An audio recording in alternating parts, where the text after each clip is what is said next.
Hallo ihr Lieben, hier ist Diane von Neko. Heute möchte ich euch vorstellen, wie man mit dem XL-Nadeln von Neko eine Mütze strickt, mit Zopfmuster. Wir benötigen dafür 3 Nadeln von Neko in XL. Ich beginne mit dem Maschenaufschlag.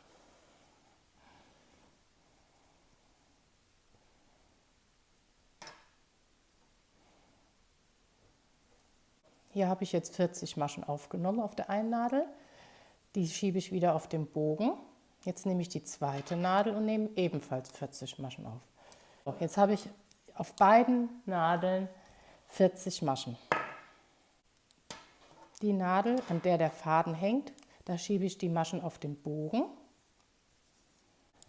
Jetzt muss man nur darauf achten, dass man hier schön diesen Rand von den aufgenommenen Maschen auf eine Seite schiebt. Hier drücke ich ein bisschen da auf den Winkel. Damit habe ich dann die Maschen alle auf einer Seite von dem Schenkel. Jetzt stricke ich ein Bündchen, 2 rechts, 2 links. Die erste Masche, die ich stricke, immer ein bisschen festziehen. Nadel mit den ruhig gelegten Maschen zwischen Daumen und Zeigefinger nehmen. Ihr seht, jetzt greife ich hier so ein bisschen um. Die Maschen, die jetzt abgestrickt worden sind, die kommen wieder auf den Bogen, werden sie verteilt. Jetzt muss ich umgreifen, gehe ich hier drauf. Jetzt habe ich die erste Runde gestrickt, wieder hier auf die Seite und die erste Masche schön immer festziehen. Ich werde jetzt so etwa 5 cm bis 8 cm das Bündchen stricken. Hier seht ihr das fertige Bündchen von der Mütze. Die Mütze soll ein Zopfmuster bekommen und dazu stelle ich jetzt meine erste Erfindung vor. Das ist die Zopfstricknadel. Ich stricke jetzt 2 Maschen links und dann für das Verzopfen 6 Maschen rechts.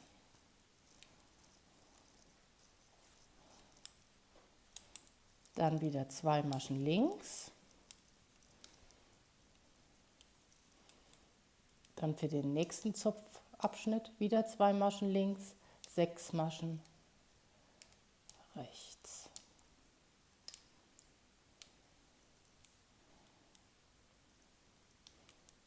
Wieder 2 Maschen links, nochmal 2 Maschen links.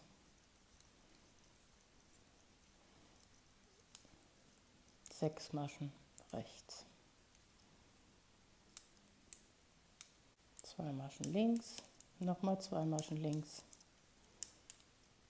wieder 6 Maschen rechts und 2 Maschen links.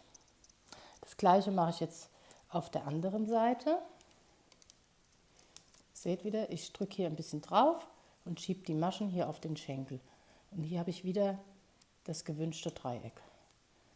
Erste Masche ziehe ich etwas fester.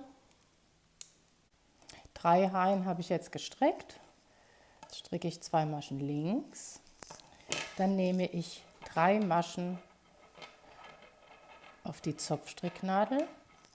Ihr seht, die liegt da wunderbar. Sie fällt auch nicht raus. Dann stricke ich 3 Maschen rechts. Und nun stricke ich die anderen 3 Maschen von der Zopfnadel ab. Auch rechts. Dann wieder 4 Maschen links und wieder 3 Maschen auf die Zopfstricknadel und die 3 Maschen von der Zopfstricknadel abstrecken. Dann stricke ich jetzt 6 Reihen weiter, bis ich wieder erneut dann verzopfe. Hier habe ich jetzt 6 Reihen gestrickt und jetzt verzopfe ich neu.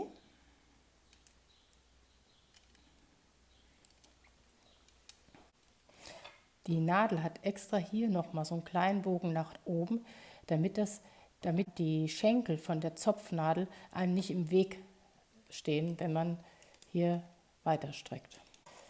Fertig verzopft. Wenn ihr fertig seid mit der Länge, dann schneidet ihr den Faden ab. Den zieht ihr hier durch das Loch durch. So, den könnt ihr da durchziehen. Und jetzt zieht ihr die Nadel heraus und habt gleich den Faden durch alle Maschen damit gezogen.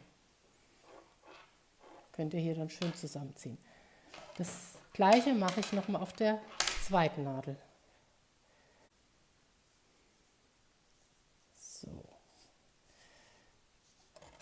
Okay, dann ist die Mütze fertig. Kann man das schön hier oben so zusammenziehen. Und fertig ist die Mütze. So einfach ist es, mit unseren Neko-Nadeln eine Mütze zu stricken. Für weitere Informationen über die Größen der Nadeln und über Anleitungen besucht ihr uns auf www.nekoknit.com. Eure Diane.